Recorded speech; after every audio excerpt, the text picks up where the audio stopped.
सूरत शहर में सतत वरसी रहेला वरसादना कारणे अनेक विस्तारों जनजीवन प्रभावित बन्युं छे।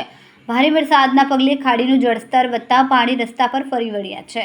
पुणा અને ગોડાદરાને જોડતો માર્ગ પાણીમાં ગરકાવ થતા સલામતીના ભાગરૂપે બંધ કરવામાં આવ્યો, જેના કારણે સ્થાનિક લોકોને ભારે મુશ્કેલીનો સામનો કરવો પડી રહ્યો છે। ખાડીનું પાણી રસ્તા પર આવી જતા લોકોના જીવના જોખમે પગપાળા રસ્તો પસાર કરવા મજબૂર બન્યા છે। રોજિંદા અવરજવર કરતા નાગરિકોને ભારે હાલાકી વેઠવી પડી રહી છે। राजेंद्र जैन। राजेंद्र भाई, कई जगह રહેવાનું ને શું સમસ્યા છે? રહેવાનું વ્રજભૂમિ સોસાયટીમાં છે। સમસ્યા પાણીની મોટા ભાગે છે।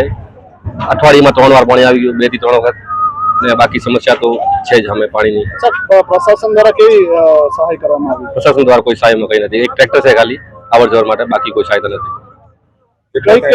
કેટલી મુશ્કેલીનો સામનો કરવો પડ્યો? મુશ્કેલી પાણીની, દૂધની, આવર જવરની બધી મુશ્કેલી છે। લાઇટની છે, બધી હાઈરાઇઝ બિલ્ડિંગો છે તો લિફ્ટની તકલીફ આવી जाए, પછી ચડવો પડે। જનરેટર બધા પહેલા પાણીમાં ખરાબ થઈ ગયા, એ બધી તકલીફો છે જ। मेरा नाम मनीष मोहता है। मनीष भाई, कौन सी जगह रहने का हमारा समस्या है? ऋषि विहार सोसाइटी में रहते हैं हम, पिछले 12 सालों से रह रहे हैं और ये प्रॉब्लम हर साल आती है भैया, ऐसा नहीं है नहीं आती। सॉल्यूशन भी हुआ है बट इसका कोई मतलब पर्सनल रीजन सॉल्यूशन आया नहीं है। अच्छा, कितना पानी भरा हुआ? पानी ज्यादा है सर, कमर जितना है। कैमरामैन हर्षद पाटिल साथे सुनील पाटिल, समय मीडिया न्यूज, सूरत।